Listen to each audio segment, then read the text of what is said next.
আমরা তো স্নায়ুতন্ত্র পড়ছিলাম।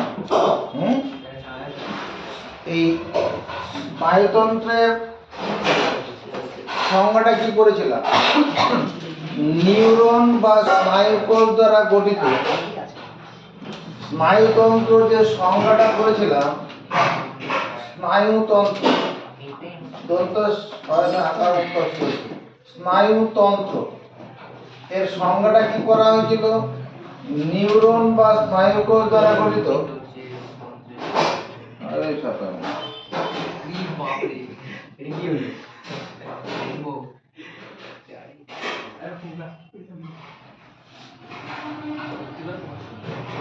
নিউরন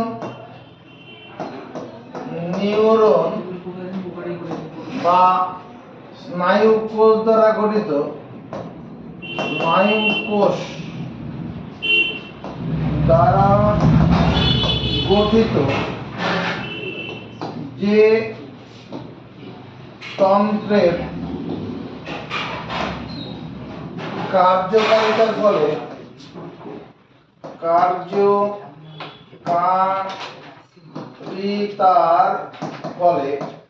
নিউরন বা স্নায়ুকোষ দ্বারা গঠিত যে তন্ত্রের কার্যকারিতার ফলে কি হয়? পরিবেশ থেকে উদ্দীপনা গৃহীত হয়। পরিবেশ থেকে উদ্দীপনা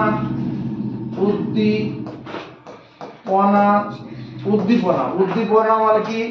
যেমন শব্দ একটা উদ্দীপনা, আলো একটা উদ্দীপনা গৃহীত হয়। মুখস্থ করার আগে পরে লিখবে, গৃহীত হয়। নিউরন বা স্নায়ুকোষ দ্বারা গঠিত যে তন্ত্রের কার্যকারিতার ফলে পরিবেশ থেকে উদ্দীপনা গৃহীত হয়। গৃহীত উদ্দীপনায় সাড়া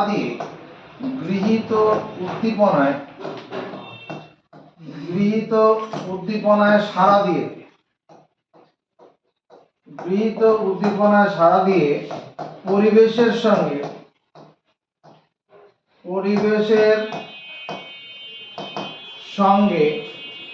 সামঞ্জস্য রক্ষা করে।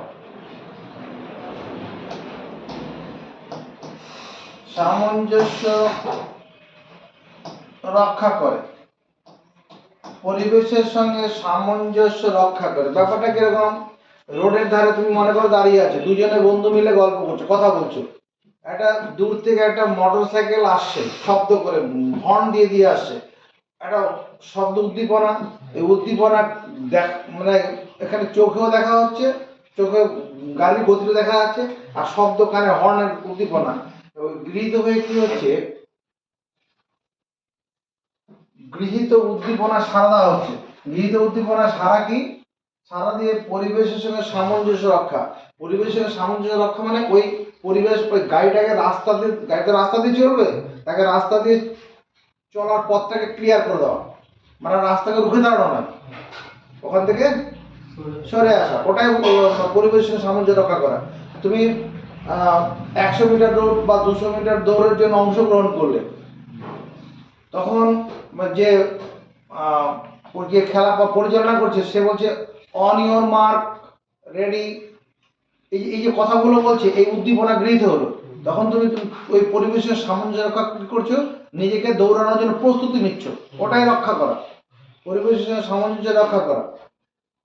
যে ভাই সবাই ছুটতে শুরু করবে, তুমিও তার সঙ্গে ছুটতে শুরু করবে, রুখে দাঁড়ালে হবে না। ওটাই সামঞ্জস্য রক্ষা করা, সবার সঙ্গে তাল মিলিয়ে চলা। মানে আপনাদের রাস্তা গাড়ি আছে, গাড়িটাকে চলে যাওয়ার জন্য পথটা ক্লিয়ার করে দেওয়া। তাহলে গৃহীত উদ্দীপনা সাড়া দিয়ে পরিবেশের সঙ্গে সামঞ্জস্য রক্ষা করে এবং বিভিন্ন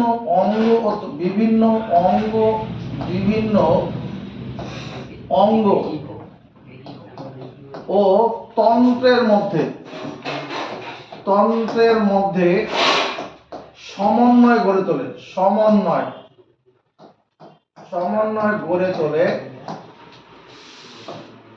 গড়ে তোলে, তাকে বলে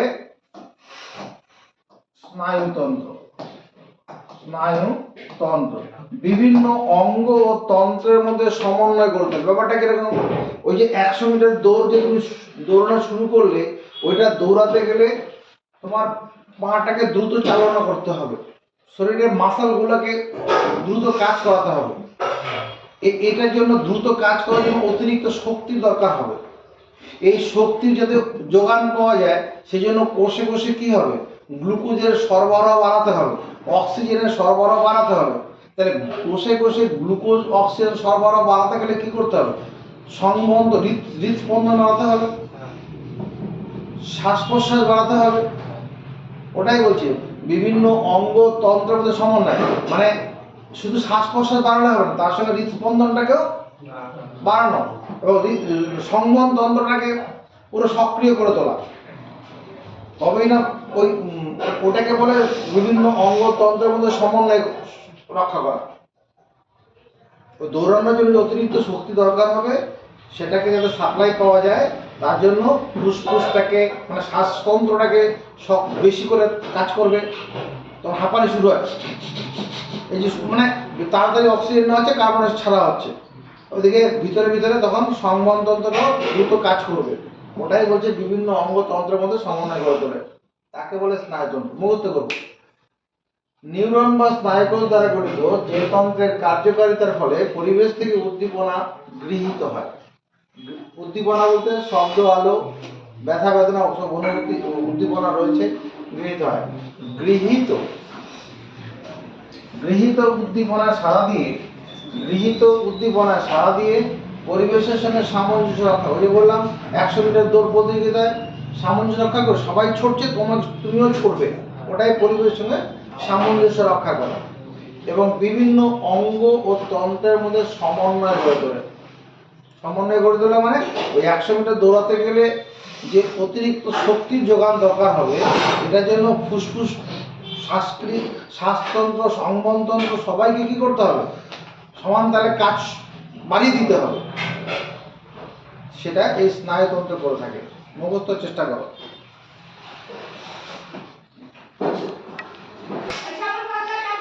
তাহলে স্নায়ুতন্ত্রের সংজ্ঞাটা আমরা বুঝলাম। এবার এই স্নায়ুতন্ত্রের সংজ্ঞাটা পড়ার পরে যদি বলে স্নায়ুতন্ত্রের কাজ, স্নায়ুতন্ত্রের কাজ লেখো। স্নায়ুতন্ত্রের কাজ কি হবে? 1 নম্বর, স্নায়ুতন্ত্র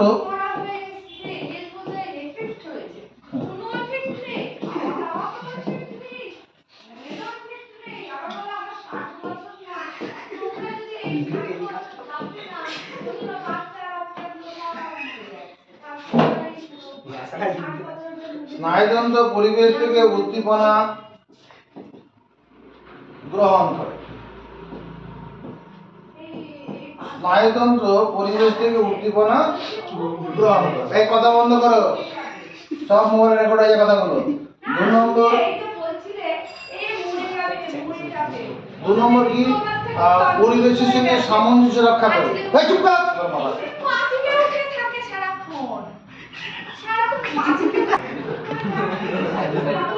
একটা হচ্ছে স্নায়ুতন্ত্র পরিবেশ থেকে উদ্দীপনা গ্রহণ করে। 2 নম্বর কি? ওই যে গৃহীত উদ্দীপনা সাড়া দিয়ে পরিবেশের সঙ্গে সামঞ্জস্য রক্ষা করে। গৃহীত উদ্দীপনায় সাড়া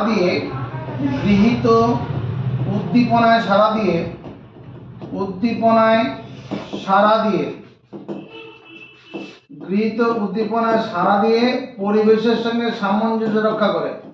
পরিবেশের সঙ্গে সামঞ্জস্য রক্ষা করে।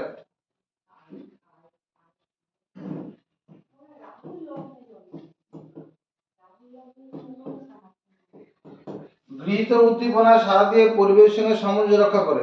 3 নম্বর কি বলবো? ওই যে শেষ লাইনটা, বিভিন্ন অঙ্গ ও তন্ত্রের মধ্যে সমন্বয় গড়ে তোলে।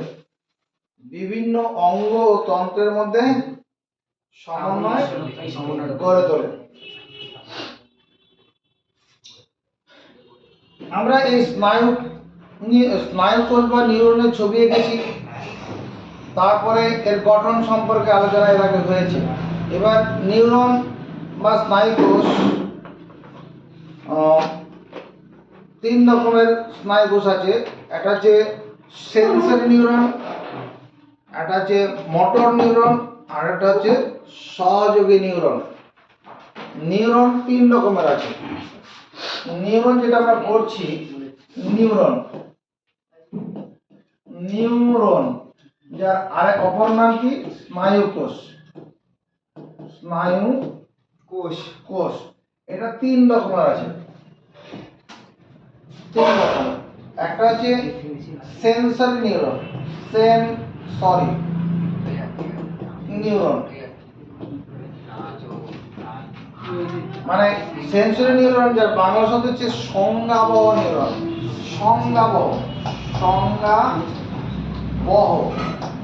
নিউরন, সংজ্ঞাবহ নিউরন। আরেকটা কি আজ্ঞাবহ নিউরন, আজ্ঞাবহ নিউরন, আজ্ঞাবহ নিউরন বা মোটর নিউরন, মোটর নিউরন, আজ্ঞাবহ নিউরন। আরেকটা কি সহযোগী নিউরন, সহযোগী নিউরন। নিউরন মানে স্নায়ু কোষ, সহযোগী নিউরন। সেন্সরি নিউরন বা সংজ্ঞাবহ, সংজ্ঞাবহ নিউরন কি যে স্নায়ু কোষগুলো গ্রাহক অঙ্গ থেকে উদ্দীপনা গ্রহণ করে কেন্দ্রীয় স্নায়ুতন্ত্রে বহন করে নিয়ে আসে। আমি বলবো যে স্নায়ু কোষগুলো, স্নায়ু কোষ, যে স্নায়ু কোষ গ্রাহক অঙ্গ থেকে, গ্রাহক অঙ্গ থেকে উদ্দীপনা কোথায় নিয়ে আসে কেন্দ্রীয় স্নায়ুতন্ত্রে বয়ে নিয়ে যায়, কেন্দ্রীয় স্নায়ুতন্ত্রে বহন করে নিয়ে যায়, বহন করে নিয়ে যায় তাকে বলে সেন্সরি নিউরন, সেন্সরি নিউরন। যে স্নায়ু কোষ, মানে এই নিউরন মানে স্নায়ু কোষ বা সেন্সরি স্নায়ু কোষ। পায়ে মশা ফুটেছে, মশা রক্ত খাচ্ছে, তো ওই যে মশা যে রক্ত খায় অনুভূতিটা ওটা কি করছে আমরা তো বুঝতে পারি।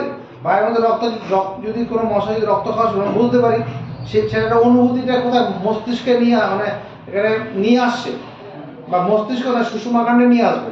কে আনছে? ভিতরে আমাদের শরীরের ভিতরে ওরকম নিউরন স্নায়ু কোষ রয়েছে, যে স্নায়ু কোষ পায়ের মধ্যে দিয়ে উপরের দিকে উঠে আসছে ওটা সেন্সরি। যে স্নায়ু কোষ গ্রাহক অঙ্গ থেকে, বা কেউ মনে কর একটা পিন ফুটিয়ে দিল, তাহলে পিন ফোটালে যে যন্ত্রণাটা সেই অনুভূতিটা স্নায়ু কোষের মধ্যে দিয়ে আসবে।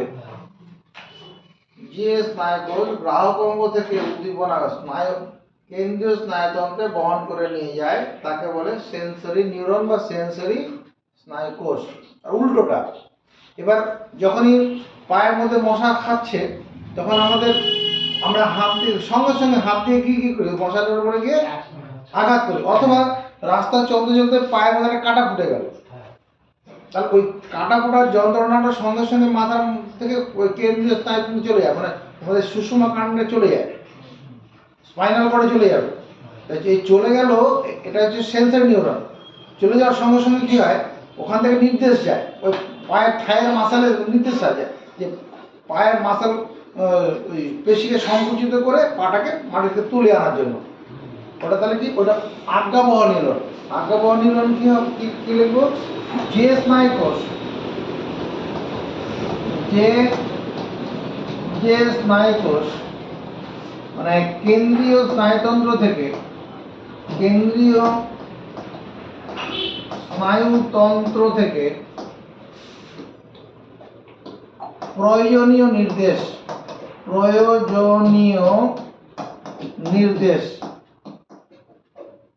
কোথায় নিয়ে যায়?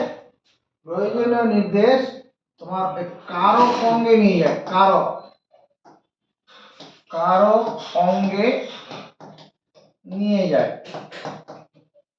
কারক অঙ্গ মানে বাসাল পেশিগুলোতে নিয়ে যায় আর কি।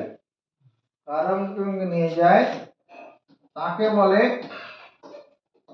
আজ্ঞাবহ নিউরন। আজ্ঞাবহ নিউরন।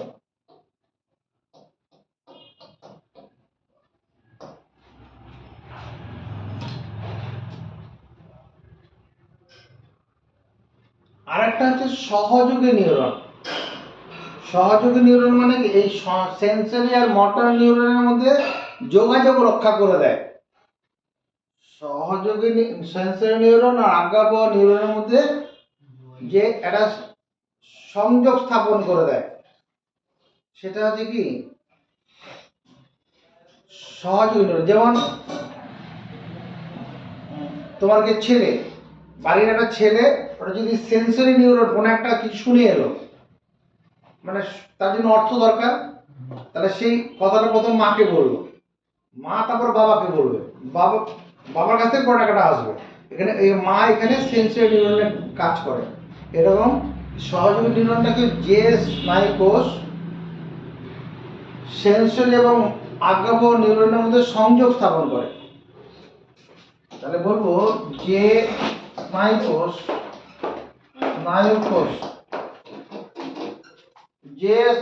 কি করবে? সেন্সরি এবং মোটর নিউরনের মধ্যে সংযোগ স্থাপন করে। যে স্নায়ু কোষ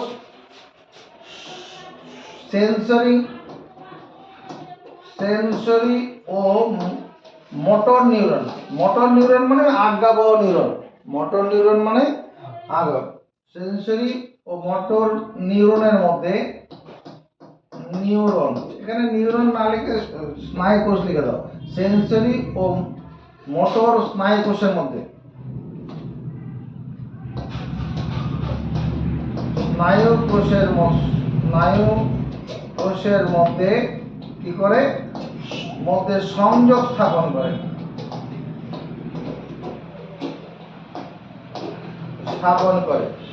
তাকে বলে সহযোগী নিউরন। এই সহযোগী নিউরন, সেন্সরি নিউরন, আজ্ঞাবহ নিউরন আমরা দেখাবো কখন? যখন প্রতিবর্তক ক্রিয়া বলে একটা কথা বিষয় আছে, পড়াবো, তখন যা দেখতে পাবো। ঠিক আছে? এবার আমরা কেন্দ্রীয় স্নায়ুতন্ত্র, এখানে মানব দেহের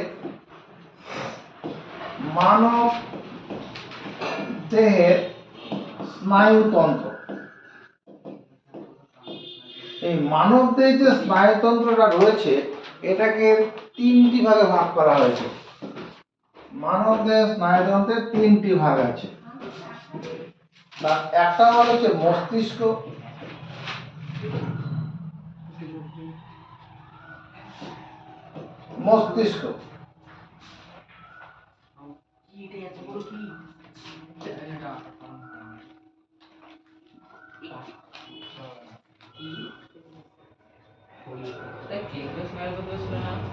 না, এটা মস্তিষ্ক হবে। মানবের স্নায়ুতন্ত্রকে তিন ভাগে ভাগ করা। এটা হচ্ছে কেন্দ্রীয় স্নায়ুতন্ত্র, central nervous system, central CENTRAL, central nervous NERVOUS, central nervous system, কেন্দ্রীয় স্নায়ুতন্ত্র। তারপরে প্রান্তীয় স্নায়ুতন্ত্র, প্রান্তীয়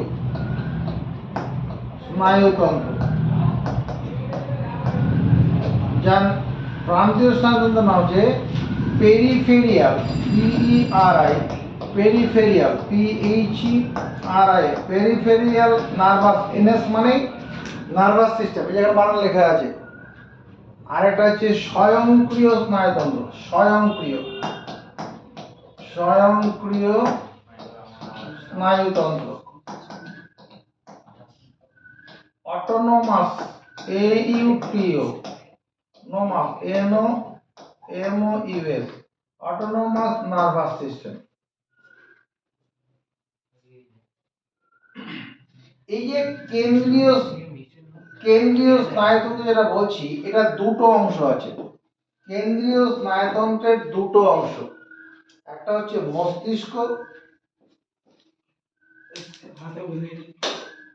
মস্তিষ্ক, যার ইংলিশ হতো ব্রেন, BRAIN, ব্রেন। আর একটা হচ্ছে সুষুম্না কাণ্ড, দন্ত সহস্র, মধ্যন্য সহস্র, ময়না আকার, সুষুম্না কাণ্ড, যার English spinal cord, SPINAL CORD, spinal cord. কেন্দ্রীয় স্নায়ুতন্ত্রের দুটো অংশ আছে, মস্তিষ্ক আর সুষুম্না কাণ্ড।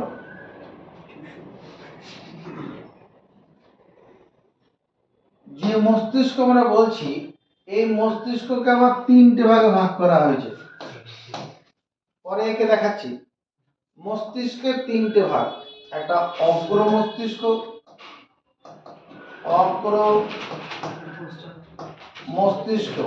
যেটাকে যার নাম হচ্ছে forebrain, FOREBRAIN, forebrain, অগ্র মস্তিষ্ক। মধ্য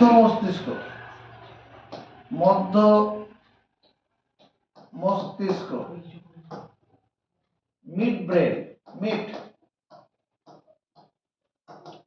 অগ্র মস্তিষ্ক, মধ্য মস্তিষ্ক। আর একটা হচ্ছে পশ্চাৎ মস্তিষ্ক,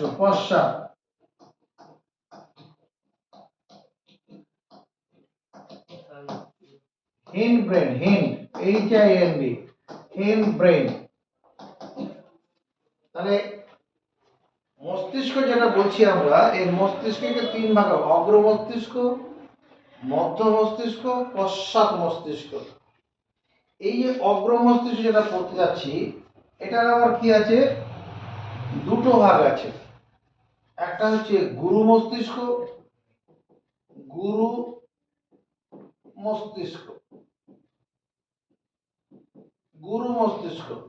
এর অপর নাম, ইংরেজি নাম হচ্ছে সেরিব্রাম, সেরিব্রাম,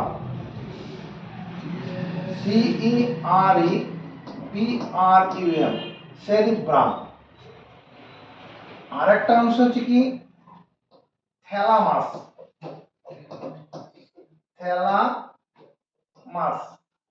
আর hypothalamus,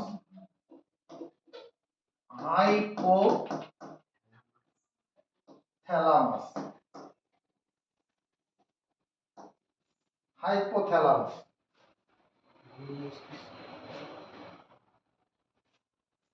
thalamus, hypo, HYPO,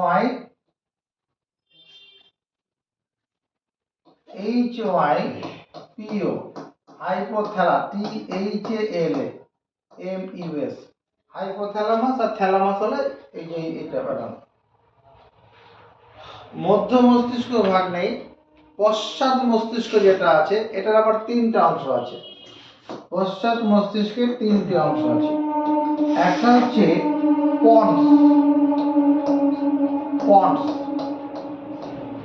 ponds, আর একটা যে সুষুম্না শীর্ষক,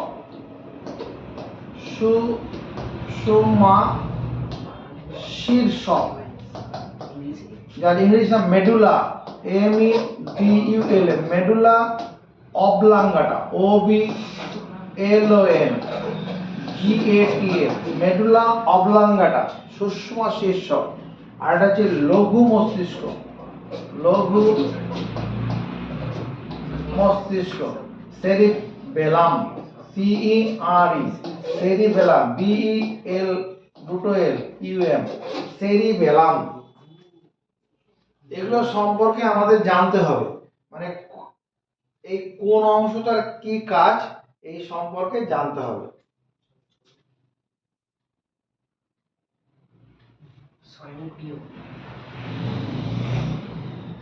তাহলে এটা মুখস্থ করে নেই। তাহলে মানবদের স্নায়ুতন্ত্রকে মূলত তিন ভাগে ভাগ করা হয়েছে। কেন্দ্রীয় স্নায়ুতন্ত্র, সেন্ট্রাল নার্ভাস সিস্টেম, প্রান্তীয় স্নায়ুতন্ত্র, পেরিফেরিয়াল নার্ভাস সিস্টেম, স্বয়ংক্রিয় স্নায়ুতন্ত্র অটোনোমাস নার্ভাস সিস্টেম, যেটা কেন্দ্রীয় স্নায়ুতন্ত্রের দুটো অংশ আছে, একটা মস্তিষ্ক সুষুমাকাণ্ড।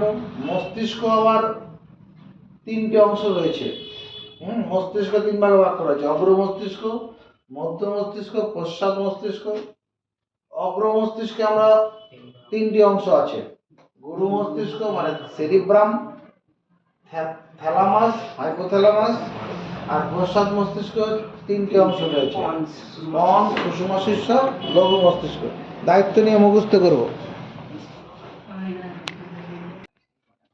আমরা এবার এই মস্তিষ্ক এটা সম্পর্কে পড়াশোনাটা করব। মস্তিষ্ক মস্তিষ্ক সম্পর্কে জানি, মানে মস্তিষ্কে যে আমাদের যে মাথার যে খুলিটা আছে, আমাদের মাথার যে খুলি, যে শক্ত যে হাড়টা রয়েছে, সেই শক্ত হাড়ের ভেতরে যে অংশটা আছে, সেই অংশটাকে বলা হয় কি মস্তিষ্ক। মস্তিষ্ক কোনটা? মানুষের যে মাথার খুলিটা আছে, খুলির ভিতরে যে শ্বাসটা রয়েছে, সেটাই হচ্ছে মস্তিষ্ক।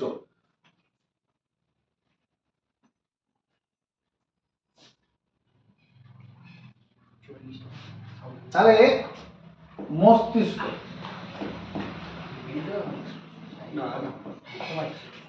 এই মস্তিষ্কটা পড়ার আগে মস্তিষ্কের চিত্রটাকে দেখিয়ে নিই। তোমার আমার সঙ্গে সঙ্গে আসবে।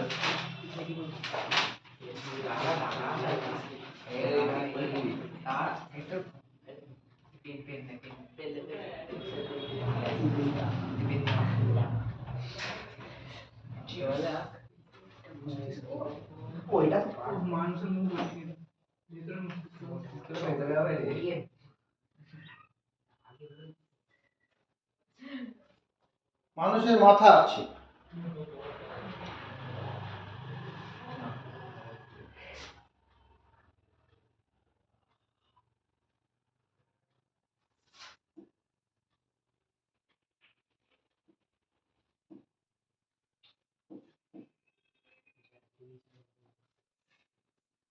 মস্তিষ্কের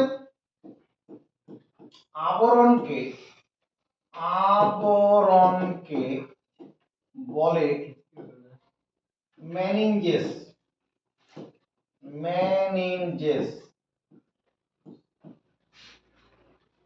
মস্তিষ্কের আবরণকে বলে মেনিনজেস।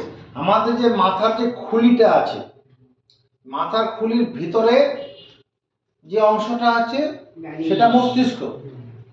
ওই মস্তিষ্ক আমি দেখাইনি এখন কোন জিনিসটা মস্তিষ্ক।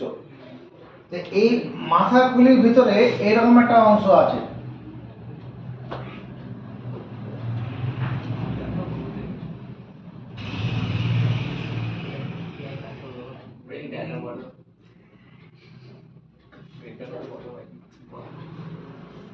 এই একটা অংশ আছে।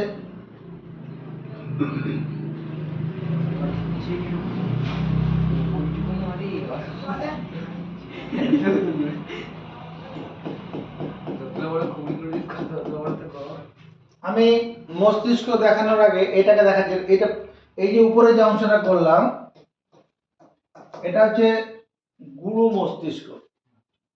এই অংশটার নাম কি? গুরু মস্তিষ্ক। গুরু মস্তিষ্ক। মেনিনজেস এখনো দেখালাম না। এই হলুদ রঙের এই অংশের নাম কর্পাস ক্যালোসাম।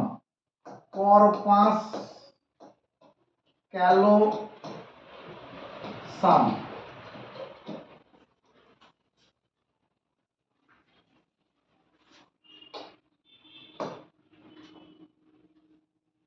এর নিচে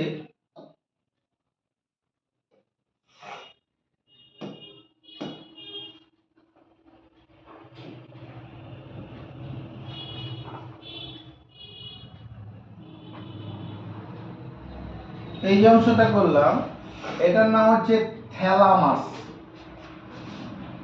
থ্যালামাস।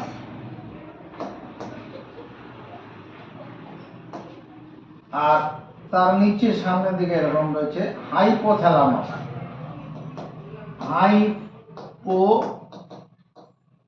Thalamus, hypothalamus.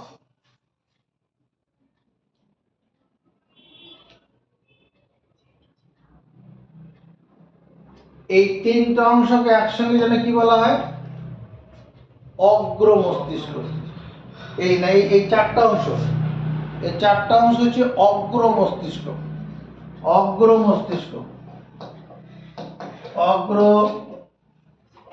মস্তিষ্ক।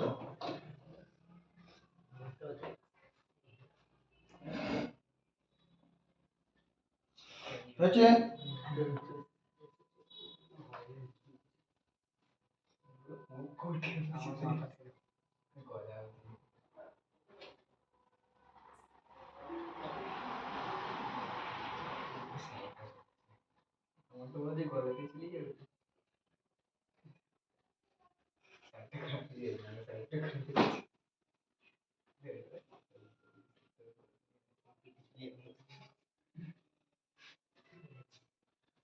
এই যে অংশটা করলাম, এই অংশটা হচ্ছে মধ্য মস্তিষ্ক।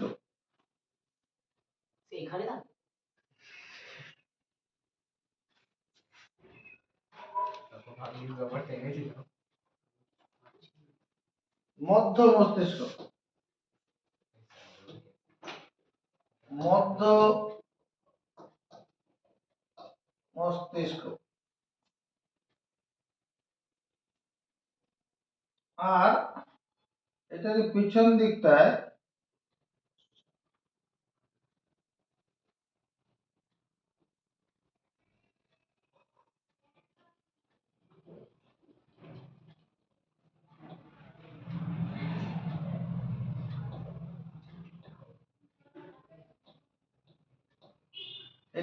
এটার নাম হচ্ছে কি? লঘু মস্তিষ্ক। লঘু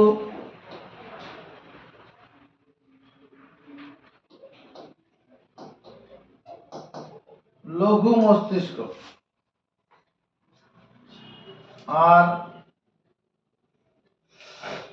এই অংশটার নাম হচ্ছে পন্স। পন্স।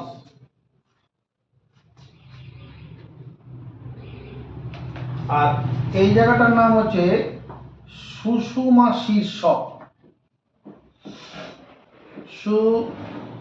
সুষুমা শীর্ষক।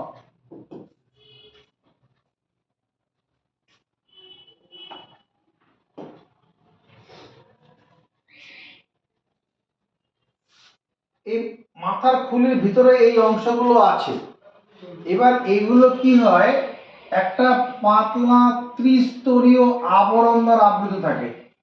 একটা পাতলা ত্রিস্তরীয় আবরণ,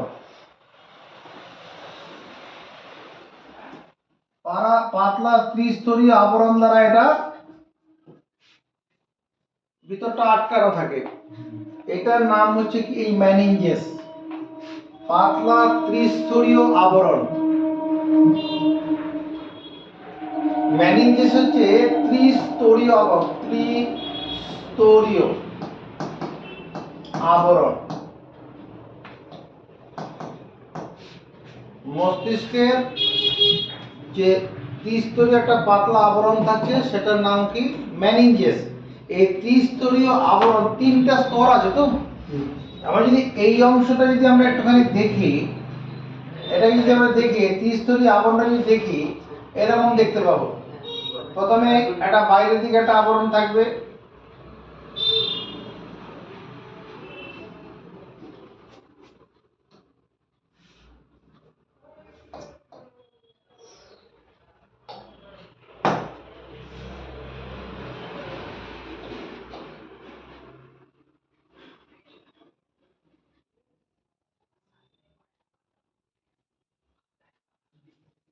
এরকম আছে। সবচেয়ে বাইরের দিকে যে আবরণটা আছে, মানে সোয়েটার, জামা, গেঞ্জি এরকম আর কি, সবচেয়ে বাইরে যেটা আছে dura matter. Dura matter, dura matter বাইরের সোয়েটারটা। ভিতরে যেটা জামাটা আছে, জামা গেঞ্জি সব আবরণ, তো এর আবরণ। এটা হচ্ছে অ্যারাকনয়েড, ওই যে বললাম আকার রয়াকার, অ্যারাকনয়েড, অ্যারাকনয়েড।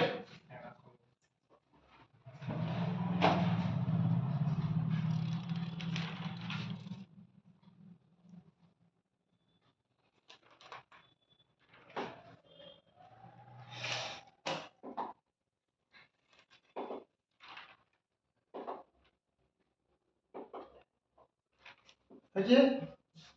আর আর ভিতরের দিকে যেটা আছে পিয়া ম্যাটার, পিয়া ম্যাটার, পিয়া ম্যাটার, পিয়া ম্যাটার।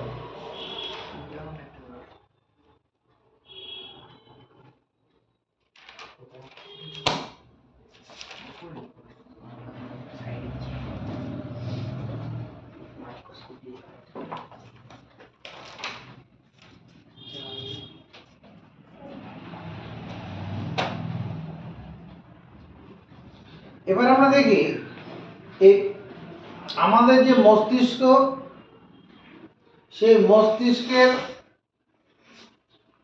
তিনটে অংশ ছিল। অগ্র মস্তিষ্ক, এটা অগ্র মস্তিষ্ক, এটা মধ্য মস্তিষ্ক, আর পশ্চাৎ মস্তিষ্ক। পশ্চাৎ মস্তিষ্ক মধ্যে লঘু মস্তিষ্ক, পন্স আর সুষুম্না শীর্ষ। এবার কার কি কাজ এটা একটুখানি পড়তে হবে। তো কাজের মধ্যে এবার দেখছি আমরা কাজ।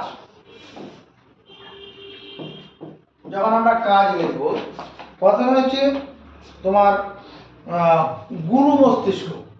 গুরু মস্তিষ্কর কি কাজ? গুরু মস্তিষ্ক,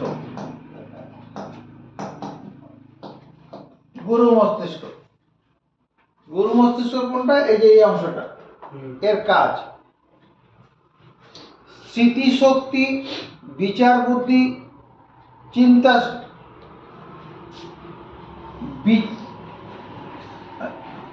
আচ্ছা বিচার বুদ্ধি, বিচার বুদ্ধি মানে কোনটা করা উচিত কোনটা করা উচিত নয়, এরকম আর কি।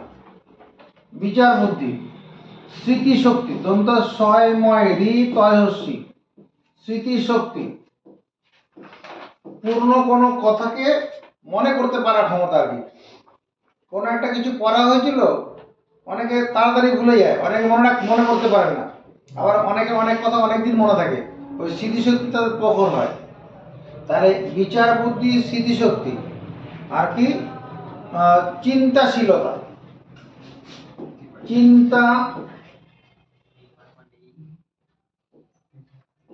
চিন্তা শক্তি প্রকাশ করে, প্রকাশ করে গুরু মস্তিষ্ক। চিন্তা, কোন একটা অঙ্কই করতে হবে, অঙ্কটাকে দেখে হাল ছেড়ে দেওয়া নয়, কিভাবে করা যেতে পারে, ওইভাবে কোন সূত্রটা লাগানো যেতে পারে, ওইগুলো চিন্তা করা। এটা হচ্ছে গুরু মস্তিষ্কের কাজ। তারপরে থ্যালামাস, থ্যালামাস, থ্যালামাস, থ্যালামাসের কাজ কি হবে? থ্যালামাস হচ্ছে ক্রোধ, ক্রোধ, রেগে যাওয়া, ক্রোধ, তাপ, চাপ, ক্রোধ, তাপ, চাপ, ব্যথা,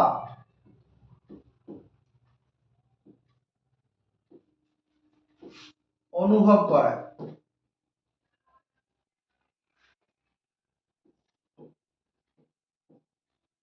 অনুভব করা,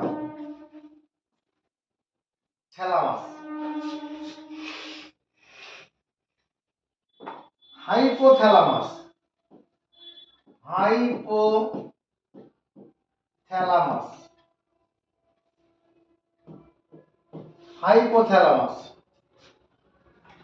হাইপোথ্যালামাস কি করবে? হাসি পাওয়া, কান্না পাওয়া, তারপরে ক্ষুধা পাওয়া, তৃষ্ণা পাওয়া, এগুলো অনুভব করে।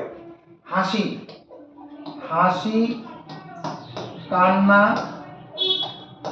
ক্ষুধা, এটা অনুভব করা যায়। হাসি, কান্না, ক্ষুধা, তারপরে ধরবে তৃষ্ণা, তৃষ্ণা, জল পিপাসা পাওয়া,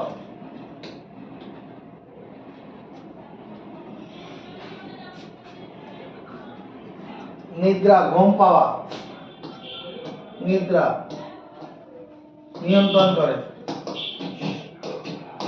নিয়ন্ত্রণ করে। হাইপোথ্যালামাস, হাইপোথ্যালামাস যদি ঠিকঠাক কাজ না করে ঘুম পাবে না।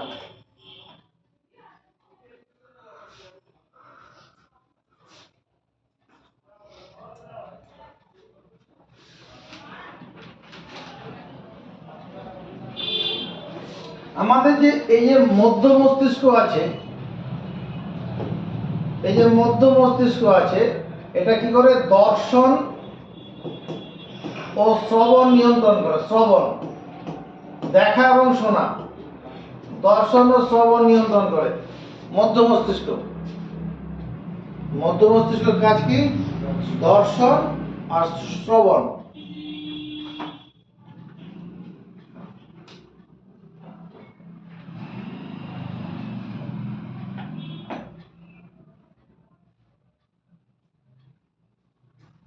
এই লঘু মস্তিষ্ক, এই লঘু মস্তিষ্কের কাজটা কি হবে?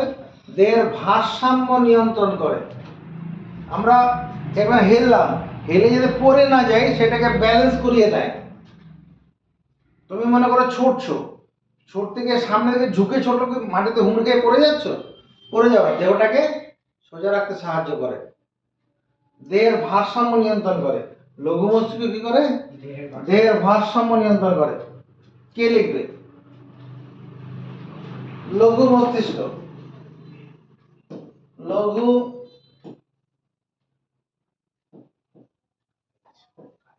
লঘু মস্তিষ্ক এর কাজ কি? মানে ঐচ্ছিক পেশির সঞ্চালনের মধ্য দিয়ে দেহের ভারসাম্য নিয়ন্ত্রণ। এরকম লিখলে হবে, ঐচ্ছিক পেশি, ঐচ্ছিক পেশির, ঐচ্ছিক পেশির সঞ্চালনের মাধ্যমে, ঐচ্ছিক পেশি সঞ্চালনের মাধ্যমে দেহের ভারসাম্য নিয়ন্ত্রণ করে। ভারসাম্য নিয়ন্ত্রণ।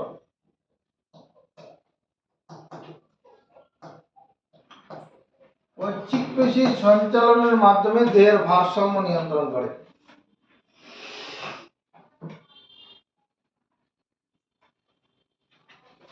আমাদের যে পন্স আছে, পন্স, ছবিটা মনে পড়ছে? পন্স কোন জায়গাটা? যে পন্স আছে, ওই পন্স কি করে? শ্বাসক্রিয়া, শ্বাসক্রিয়া, দন্ত সহায়ক আকার, দন্ত শ্বাস, তালব্য সহায়ক আকার, শ্বাসক্রিয়া নিয়ন্ত্রণ করে, শ্বাসক্রিয়া নিয়ন্ত্রণ করে পন্স। আর কি করে? লালাক্ষরণ, মূত্রত্যাগ, লালাক্ষরণ, লালাক্ষরণ, মূত্রত্যাগ,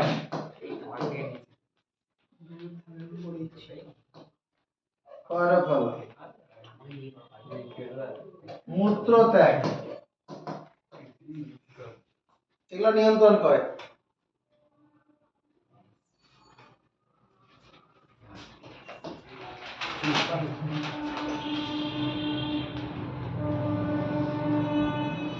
আর যেটা সুষুমা শীর্ষক আছে, সুষুমা শীর্ষক, সুষুমা শীর্ষক, ওটার কাজ কি? সুষুমা হৃদস্পন্দন নিয়ন্ত্রণ, হৃদস্পন্দন, হৃদস্পন্দন নিয়ন্ত্রণ, হৃদস্পন্দন নিয়ন্ত্রণ করে, হৃদস্পন্দন নিয়ন্ত্রণ করে এবং খাদ্য গলাধকরণ, খাদ্য গিলতে সাহায্য করে, খাদ্য গলাধঃকরণে সাহায্য করে, খাদ্য গলাধঃকরণে সাহায্য করে।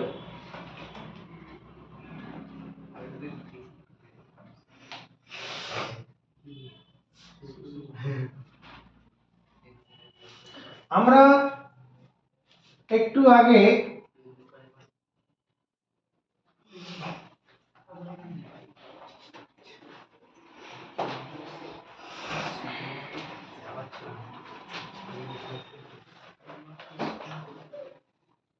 আমার সঙ্গে সঙ্গে করব, নতুন করে, নতুন পাতায় নতুন করে।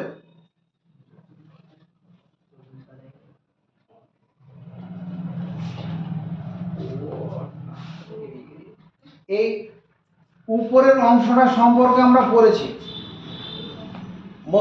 মানব মস্তিষ্কের মানে মাথার খুলির ভিতরে যে অংশটা আছে মস্তিষ্ক, সেই সম্পর্কে পড়েছি। আমাদের যে কেন্দ্রীয় স্নায়ুতন্ত্র তার দুটো অংশ, কেন্দ্রীয় স্নায়ুতন্ত্র, কেন্দ্রীয় স্নায়ুতন্ত্র এর দুটো অংশ আছে। একটা অংশ কি মস্তিষ্ক, মস্তিষ্ক, আর একটা সুষুম্না কাণ্ড, সুষুম্না কাণ্ড। মস্তিষ্ক আর সুষুম্না কাণ্ড। মস্তিষ্ক সম্পর্কে ধারণা হয়েছে বলে মনে হয়? কারো হয়েছে মস্তিষ্ক সম্পর্কে? হয়নি? যেটা বললাম আর উত্তর দে, মস্তিষ্ক সম্পর্কে কিছু ধারণা হয়েছে? হ্যাঁ, তাহলে এবার আমরা সুষুম্না কাণ্ড সম্পর্কে জানবো। সুষুম্না কাণ্ডটা কি? আমাদের এই যে মস্তিষ্কের এই জায়গাটায় এরকম করেছিলাম, একটু লক্ষ্য করে দেখো।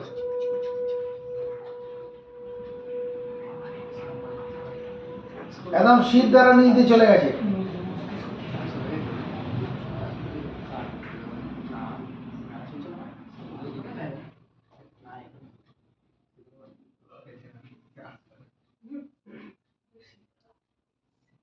এই জায়গাটা হলো পন্স।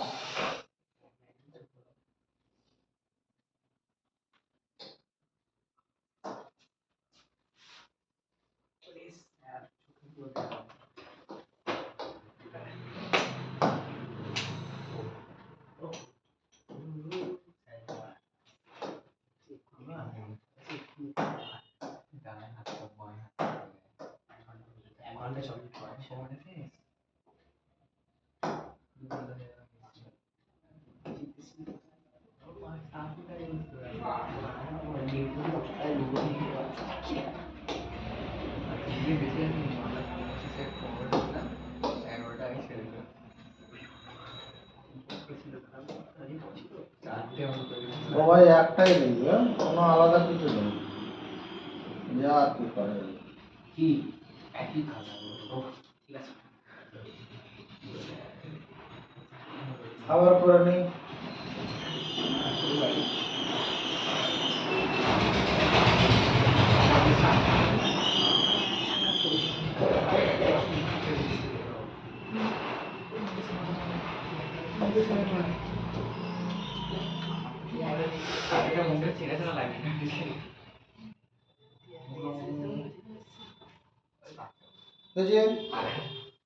আমরা এই মস্তিষ্কের ভিতরটা সম্পর্কে দেখেছি, ওটা নিয়ে মাথা খারাপ করার দরকার নেই। এরপরে যেটা আমরা করতে যাচ্ছি, এটা মধ্য মস্তিষ্ক ছিল,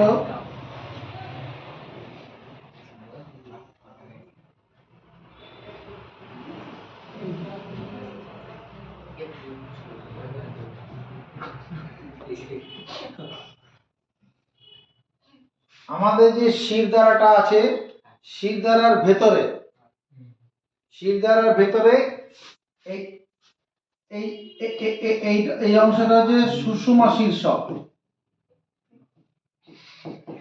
সুষুম্না শীর্ষক। এই সুষুম্না শীর্ষক থেকে শুরু করে মেরুদণ্ডের যে গহ্বরটা আছে সেই গহ্বরের ভিতর দিয়ে এরকম একটা দড়ির মতো নেমে গেছে, এটা হচ্ছে স্পাইনাল কর্ড। এটার নাম spinal cord. Spinal cord, CORD, spinal cord.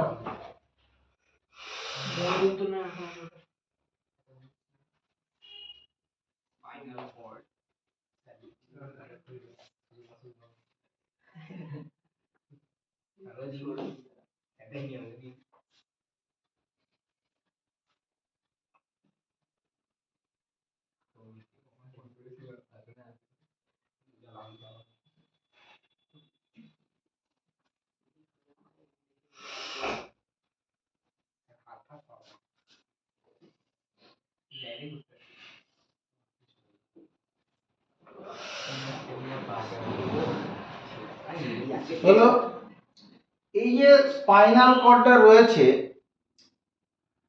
এই স্পাইনাল কর্ডটা আসলে দেখতে কেমন হবে? এটা যদি লম্বচ্ছেদ করা যায় এরকম দেখতে হবে। আমার সঙ্গে সঙ্গে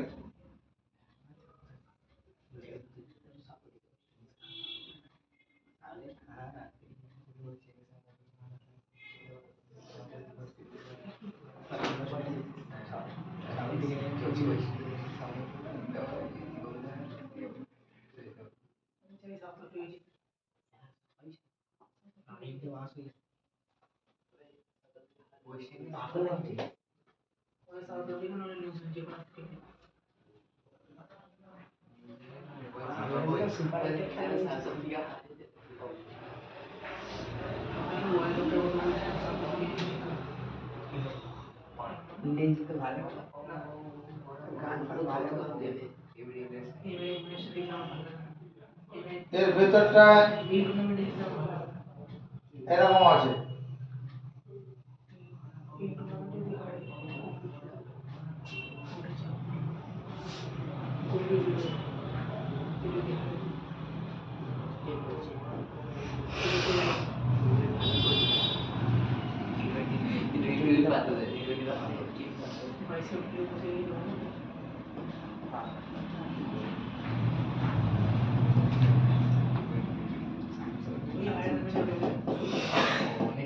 এটা স্পাইনাল কর্ডের আমি লম্বচ্ছেদ দেখালাম। এই অংশটা যে ধূসর, এই অংশটা ধূসর হবে, ধূসর বস্তু, গ্রে ম্যাটার। এই অংশটা যে ধূসর বস্তু, ধূসর ধূসর বস্তু বা grey matter, grey, GRAY, grey matter. আর এই যে অংশটা আছে বাইরের দিকের অংশটা, এটা শ্বেত বস্তু, শ্বেত বস্তু, শ্বেত বস্তু, হোয়াইট ম্যাটার।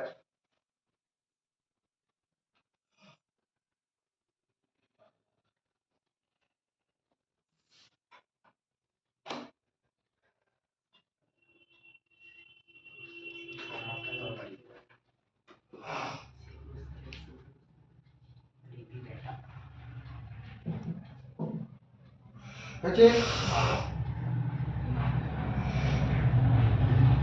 এই যে সুষুমা কাণ্ডটা আছে এটার দৈর্ঘ্যটা হচ্ছে 45 সেন্টিমিটার। সুষুমা কাণ্ডের দৈর্ঘ্যটা কত? 45 সেন্টিমিটার। যেটা তোমার এই সুষুমা শীর্ষক থেকে প্রথম লাম্বার কশেরুকা পর্যন্ত বিস্তৃত। মানে সুষুমা কাণ্ডটা, এই সুষুমা কাণ্ড যেটা আমাদের আছে, সুষুমা কাণ্ডটি, সুষুমা কাণ্ডটি তোমার কি আছে, তোমার সুষুমা শীর্ষক থেকে, সুষুমা শীর্ষক, সুষুমা শীর্ষক থেকে প্রথম লাম্বার, লাম্বার কসের কা, কশেরুকা পর্যন্ত বিস্তৃত, পর্যন্ত বিস্তৃত। সুষুমা কাণ্ড শীর্ষক থেকে প্রথম লাম্বার কশেরুকা পর্যন্ত বিস্তৃত। ঠিক আছে, হ্যাঁ শীর্ষক, হ্যাঁ মধ্যনস অবশ্যই। এবার কথা হচ্ছে এই আমরা তো মানুষের হিউম্যান যে নার্ভাস সিস্টেমটা আছে তার একটা হচ্ছে কেন্দ্রীয় স্নায়ুতন্ত্র। এতক্ষণ ধরে আমরা যা পড়ালাম সেটা কেন্দ্রীয় স্নায়ুতন্ত্র। এরপরে কি আছে? প্রান্তীয় স্নায়ুতন্ত্র। প্রান্তীয় স্নায়ুতন্ত্রের মধ্যে 12 জোড়া করোটি স্নায়ু, 31 জোড়া সুষুম্না স্নায়ু আছে। প্রান্তীয় স্নায়ুতন্ত্রের মধ্যে 12 জোড়া করোটি স্নায়ু, মাথার খুলির ভিতরে স্নায়ু আছে 12 জোড়া, আর 31 জোড়া করোটি স্নায়ু আছে। এবার এই 31 জোড়া যে করোটি স্নায়ু আছে সেটা সম্পর্কে একটু দেখে নেবো আমরা। 31 জোড়া করোটি স্নায়ু,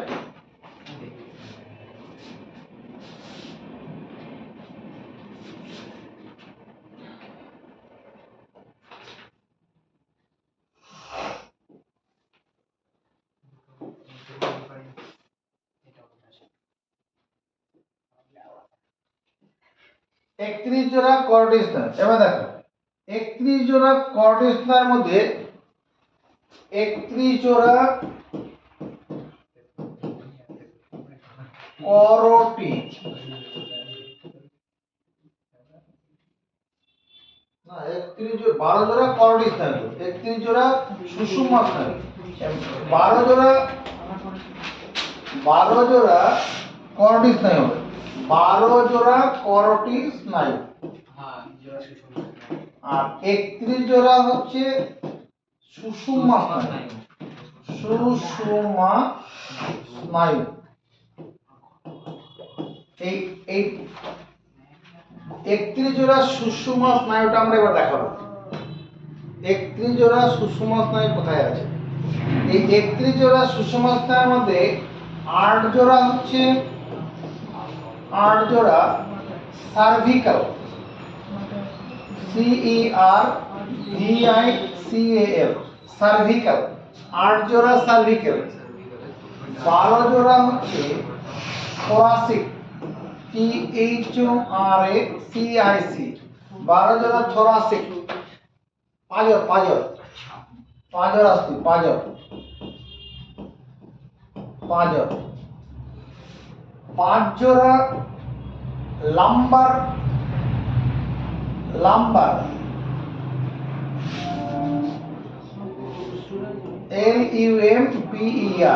লাম্বার, 5 জোড়া লাম্বার, 5 জোড়া স্যাক্রাল, SACRAL, স্যাক্রাল, 5 জোড়া। স্যাক্রাল বা স্যাক্রামও বলে, স্যাক্রাল, স্যাক্রাম। আর 1 জোড়া হচ্ছে কক্সিজিয়াল, কক্সিজিয়াল,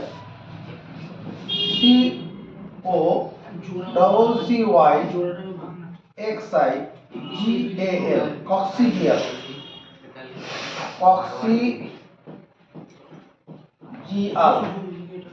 কক্সিজিয়াল।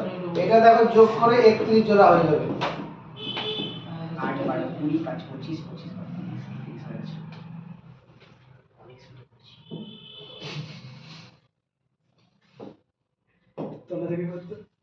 আমাদের এই যে গলাটা আছে, গলার ভিতর দিয়ে সুষুম্নাটা নেমে গেছে তো, এই এখানটায়, এই গলার এখানটায় এরকম 2 3 4 5 6 7 8, এদিকেও তাই 1 2 3 4 5 6 7 8।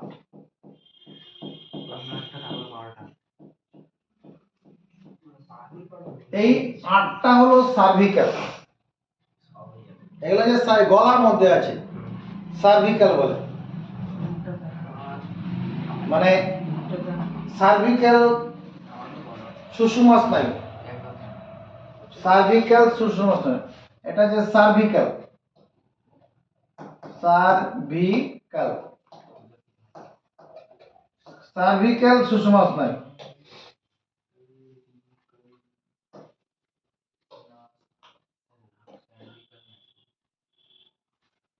ওই যে সার্ভিক্যালের পরে থোরাসিক, যেখান থেকে পাঁজরের হাড়গুলো বেরিয়েছে, পাঁজরের যে হাড়গুলো সব সুষুম্নাকাণ্ড থেকে এসছে, সিধা সুষুম্না মেরুদণ্ড থেকে এসছে। মেরুদণ্ড, যেটা মেরুদণ্ডের গহ্বরের ভিতরে সুষুম্নাকাণ্ডটা আছে।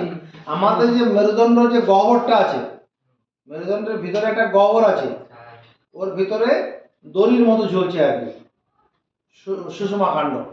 আর সেই মেরুদণ্ডটা যে মেরুদণ্ডের যে টুকরো টুকরো সব হাড় রয়েছে, 8টা হচ্ছে সার্ভিক্যাল, 12টা হচ্ছে তোমার কি থোরাসিক। থোরাসিক 1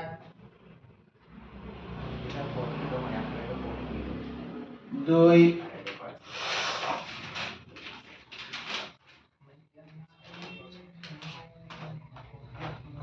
3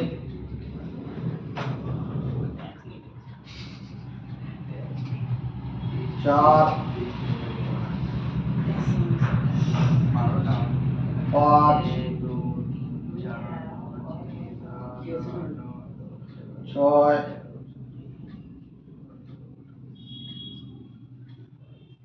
7 12 খানা হলো। এদিকে 12টা, এদিকে 12টা।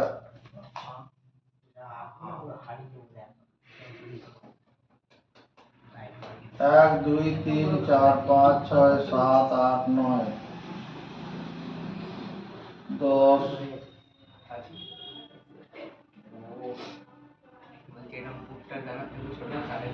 11 এই 12টা কি থোরাসিক, থোরাসিক। মানে এখান থেকে যে পাঁজরের যে হাড়গুলো বেরিয়েছে না, এই যে পাঁজরের যে হাড়গুলো বেরিয়েছে, এই পাঁজরের হাড়গুলোর মধ্য দিয়ে এই স্নায়ুগুলো নিয়ে চলে গেছে হাড়ের মধ্য দিয়ে। হাড় যেমন গেছে ওই হাড়ের উপর দিয়ে গেছে আর কি, থোরাসিক।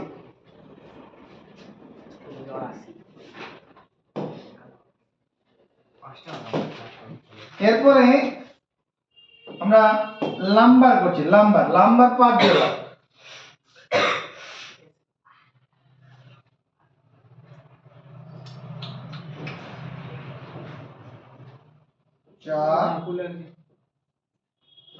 এটা হচ্ছে লাম্বার।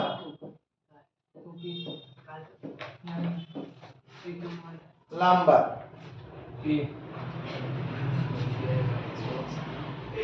তাকাবি,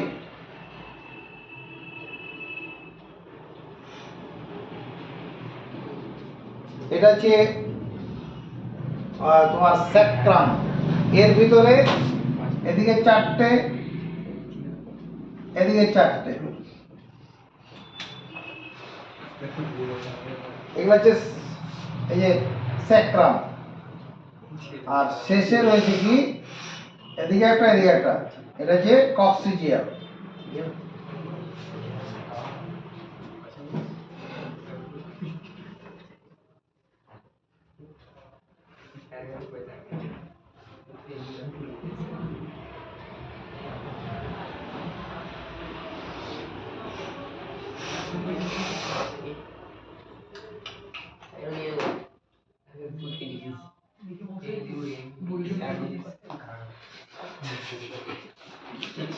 প্রতিবর্তক ক্রিয়া, প্রতিবর্তক ক্রিয়া, প্রতিবর্তক ক্রিয়া কাকে বলা হয়?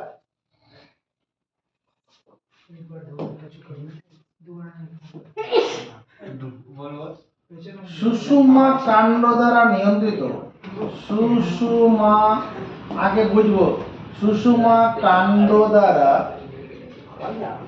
কাণ্ড দন্ত নয় ডয়, সুষুমা কাণ্ড দ্বারা নিয়ন্ত্রিত, সুষুমা কাণ্ড দ্বারা নিয়ন্ত্রিত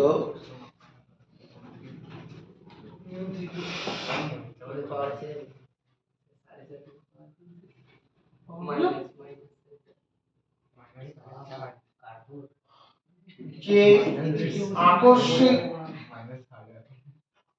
আকস্মিক, আকস্মিক মানে হঠাৎ, আকস্মিক, স্বতঃস্ফূর্ত, দন্ত সয়বয় ত বিষয়, স্বতঃস্ফূর্ত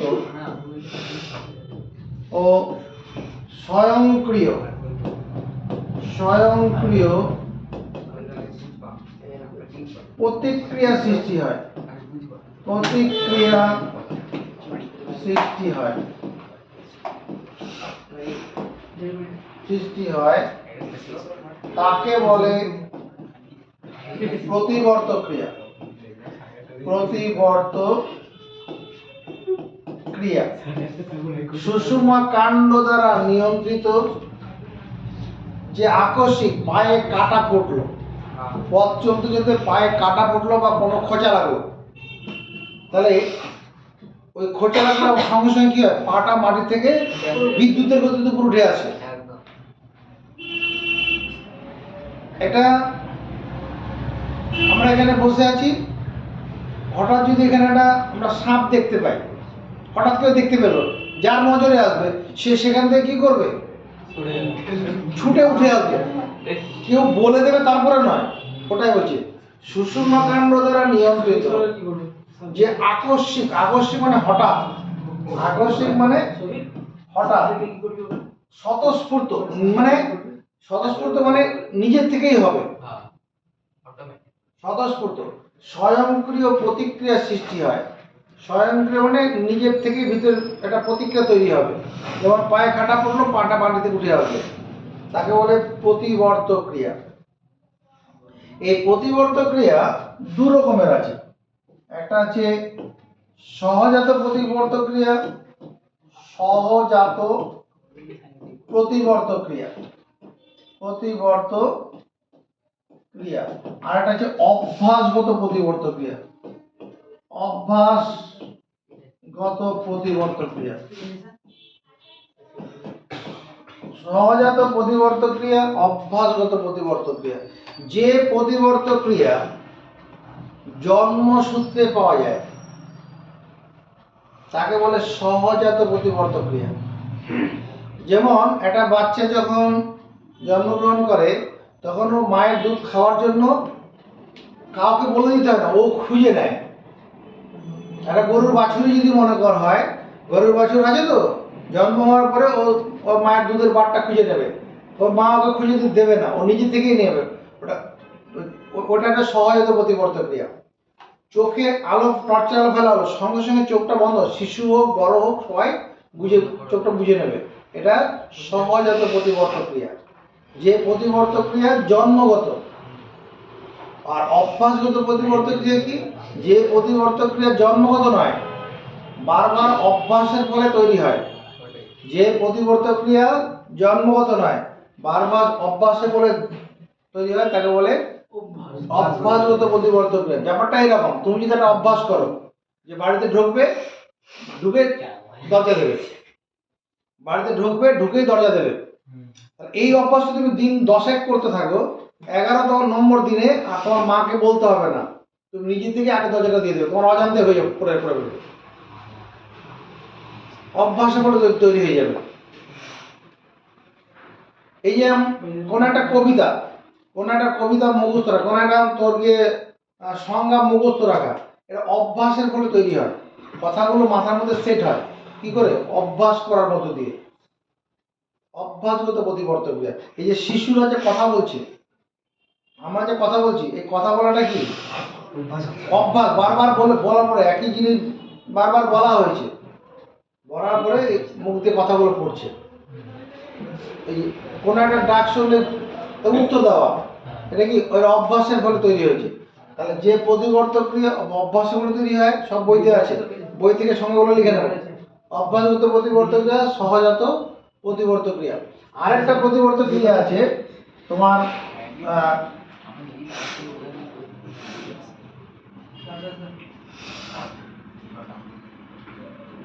কাজের প্রকৃতি অনুসারে, কাজের উৎস অনুসারে বলতে পারি, উৎস অনুসারে, কাজের উৎস অনুসারে প্রতিবর্তক ক্রিয়া দু রকমের আছে। একটা সরল প্রতিবর্তক ক্রিয়া আছে, সরল প্রতিবর্তক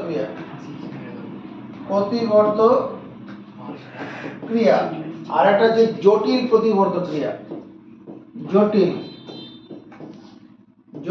প্রতিবর্তক ক্রিয়া।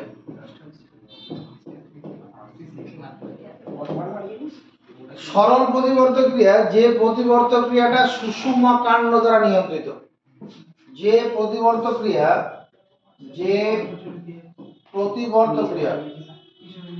বা এখানে এই অভ্যাসগত প্রতিবর্তক ক্রিয়া, এটা দু রকম ভাবে।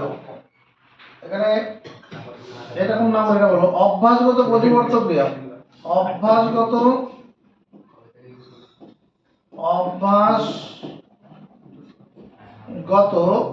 প্রতিবর্তক ক্রিয়া। অভ্যাসগত প্রতিবর্তক ক্রিয়া একটা হচ্ছে সরল প্রতিবর্তক ক্রিয়া আর জটিল প্রতিবর্তক ক্রিয়া। যে প্রতিবর্তক ক্রিয়া কি হবে, কেবল সুষুম্না কাণ্ড দ্বারা নিয়ন্ত্রিত, কেবল সুষুম্না কাণ্ড দ্বারা নিয়ন্ত্রিত, সুষুম্না কাণ্ড দ্বারা নিয়ন্ত্রিত, সুষুম্না কাণ্ড দ্বারা নিয়ন্ত্রিত।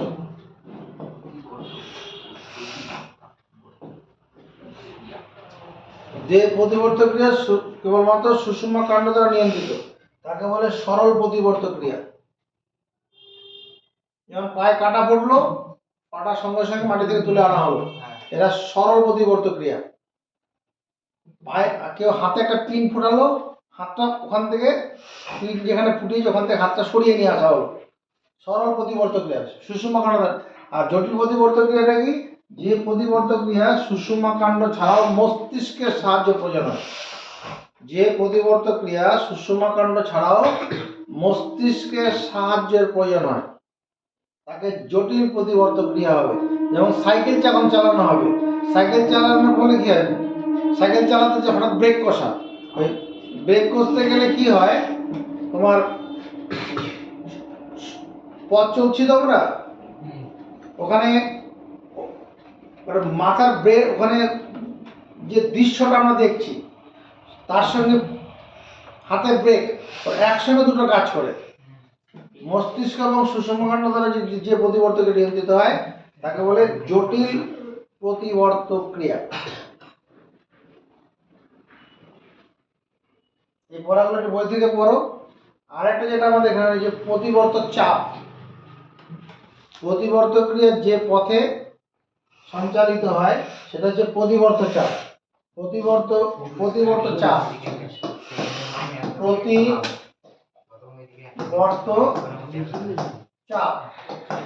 প্রতিবর্ত ক্রিয়া যে পথে চালিত হয় সে পুরো পথটা হচ্ছে প্রতিবর্ত চাপ।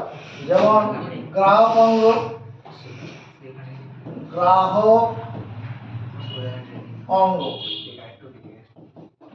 অঙ্গ থেকে কি হয়, সেন্সরি নিউরন,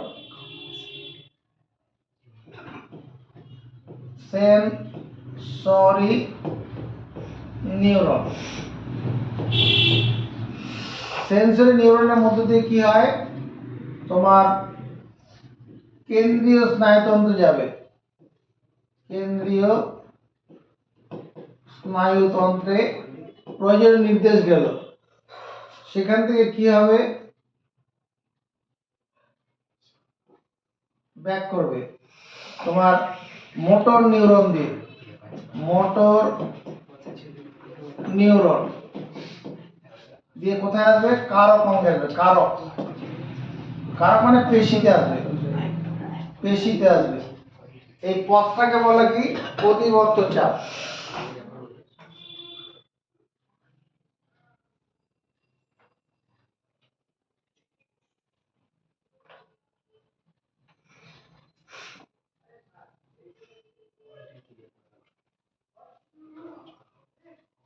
প্রতিবর্ত চাপটা বোঝানোর জন্য আমরা এরকম ভাবে চিন্তা করতে পারি, আমাদের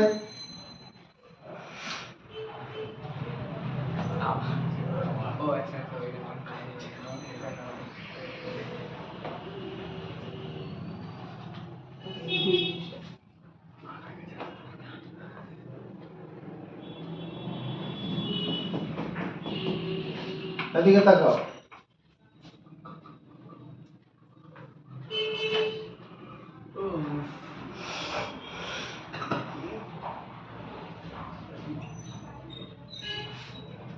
এটা একটা পা আছে, এখানে পায়ের মধ্যে একটা কাঁটা ফুটলো,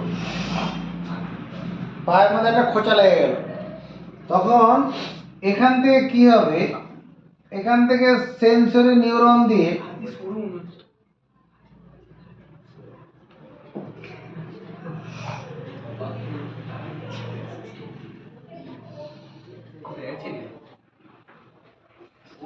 মাথায় যাচ্ছে, হ্যাঁ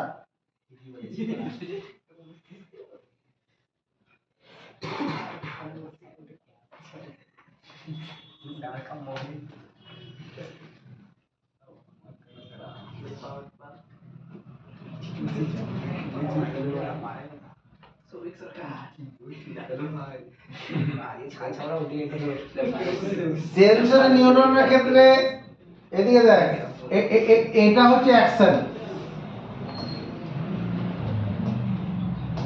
অ্যাকশনটা ছোট হবে, ডেনড্রনটা বড় হবে। এটা যে ডেনড্রন,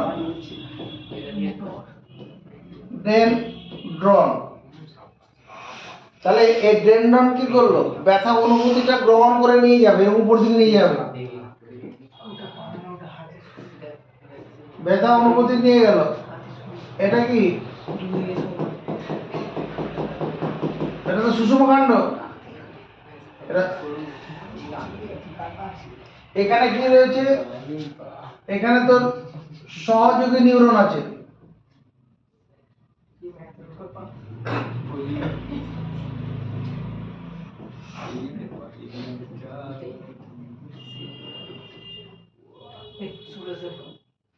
এটা সহযোগী নিউরন, সহযোগী নিউরন যে নির্দেশটা নিয়ে এলো, সহযোগী নিউরন কি করছে, সুষুম্নাকাণ্ডকে দিয়ে দেবে, খবরটা দিয়ে দেবে। সুষুম্নাকাণ্ড তখন কি করবে, এখানে মোটর নিউরন এখান থেকে বেরিয়েছে,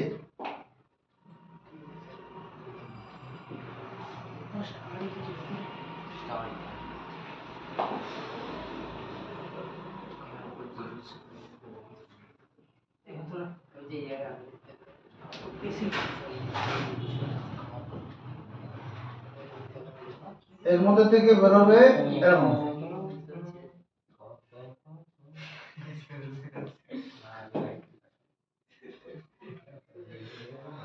কি হলো ভাই,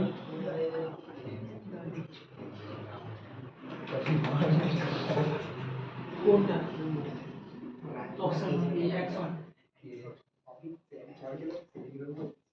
এটা বলতে হলো, এখান থেকে মোটর নিউরন এটা বেরোলো, এখানে কি আছে, এখানে যে মাসেল গুলো আছে, পেশিগুলো আছে, এই পেশিগুলোর মধ্যে এসে নির্দেশটা দেবে, এটা অ্যাকশন। যখনই মাসেলের থাইয়ের পেশিগুলোকে নির্দেশ দেবে, তখন পেশিগুলো কি করবে, সংকুচিত হবে, সংকুচিত হলে পরে এই পাটা এরকম উঠে চলে আসবে,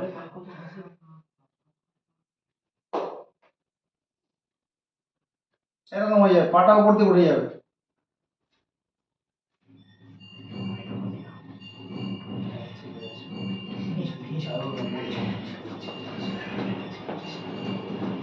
তুমি এখন যেটা করবে, প্রতিবর্তক ক্রিয়া, সহজাত প্রতিবর্তক ক্রিয়া, অভ্যাসগত প্রতিবর্তক ক্রিয়া, সরল প্রতিবর্তক বই বার করো, ওখানে সব লেখা আছে, ওটা পড়ে নাও।